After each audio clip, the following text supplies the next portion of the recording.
அம்மனின் அருளையும் பாபுஜி சுவாமிகளின் புகழையும் உலகம் அறியச் செய்தது. நிலவேம்பு சித்தராக்கியது அடுத்த அதிசயமான அந்த நிகழ்வு.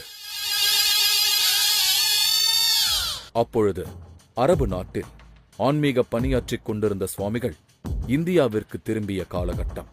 2009 சிக்கன் குனியா என்ற கொடிய நோய் கோடிக்கணக்கான மக்களை வதைத்துக் கொண்டிருந்தது. இந்த நோயை குணமாக்கும் முயற்சியில் ஆங்கில மருத்துவம் திணறிக் கொண்டிருந்தது. சித்த மருத்துவத்தால் இந்த நோயை குணமாக்க முடியும் என்று பாபுஜி சுவாமிகளுக்கு தோன்றியது. உடனடியாக நாகசக்தி அம்மனை நோக்கி தவம் செய்ய ஆரம்பித்தார். அதன் பலனாக அம்மன் தோன்றி நிலவேம்பு கசாயம் என்ற ஒன்றை தயாரிக்கும் ஆற்றல் உனக்கு கிடைக்கும்.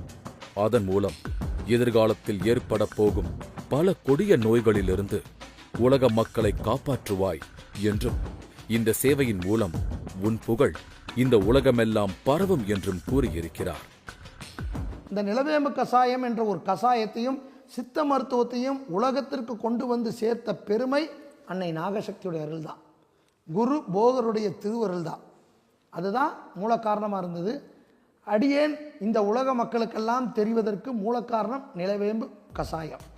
அதன் பின்பு பல ஓலைச்சுவடிகள், பல மருத்துவ புத்தகங்கள் படித்து, பல குறிப்புகளை பெற்று, பல சித்த மருத்துவர்களை சந்தித்து இது பற்றி கலந்துரையாடி அவர்களின் உதவியுடன் நிலவேம்பு குடிநீரை நிலவேம்பு கஷாயமாக மாற்றி மக்களுக்கு இலவசமாக கொடுத்தார் பாபுஜி சுவாமிகள்.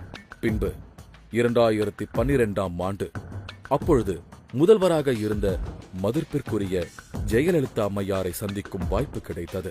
முதல்வரின் கவனத்திற்கு இந்த நிலவேம்பு கஷாயம் பற்றிய செய்தி மந்திரிகள் மூலம் தெரிவிக்கப்பட்டது.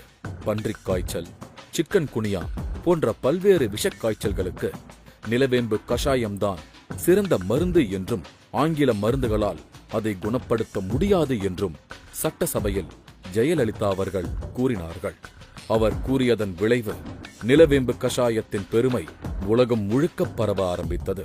பல ஆங்கில மருந்து மாஃபியாக்கள் இவரை மிரட்ட எதற்கும் அஞ்சாமல் தனது கொள்கையில் உறுதியுடன் மருத்துவ சேவையை தொடர்ந்தார் பாபுஜி சுவாமிகள். பின்பு 2017 எடப்பாடி பழனிசாமி அவர்களையும் மற்றும் ஓ பன்னீர்செல்வம் அவர்களையும் சந்தித்து டெங்கு காய்ச்சலை நிலவேம்பு கஷாயம் குணப்படுத்தும் என்பதை கூறினார்.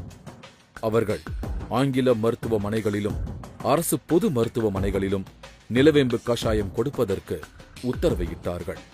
2020ஆம் ஆண்டில் கொரோனாவின் கோர தாண்டவம் மக்களை கொடூரமாக வதைத்துக் கொண்டிருந்த நேரம், ஊரடங்கு கொடுமையான அமலில் இருந்த பொழுது தமிழகம் முழுவதும் சென்று பொதுமக்களுக்கு நிலவேம்பு கஷாயம் வழங்குவதற்கான அனுமதி கிடைத்தது.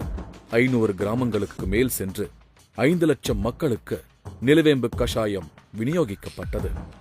பின்பு 2021 ஸ்டாலின் அவர்கள் முதல்வராக பொறுப்பேற்ற பின்பு சுகாதாரத்துறை அமைச்சர் அவர்களையும் செய்தி மற்றும் மக்கள் தொடர்பு அமைச்சர்களையும் சந்தித்து நிலவேம்பு கஷாயத்தின் மருத்துவ குணங்களைப் பற்றி எடுத்துக் கூற அவர்களின் அனுமதியுடன் தமிழகம் எங்கும் மேலும் 4 லட்சம் மக்களுக்கு நிலவேம்பு கஷாயம் வழங்கப்பட்டது.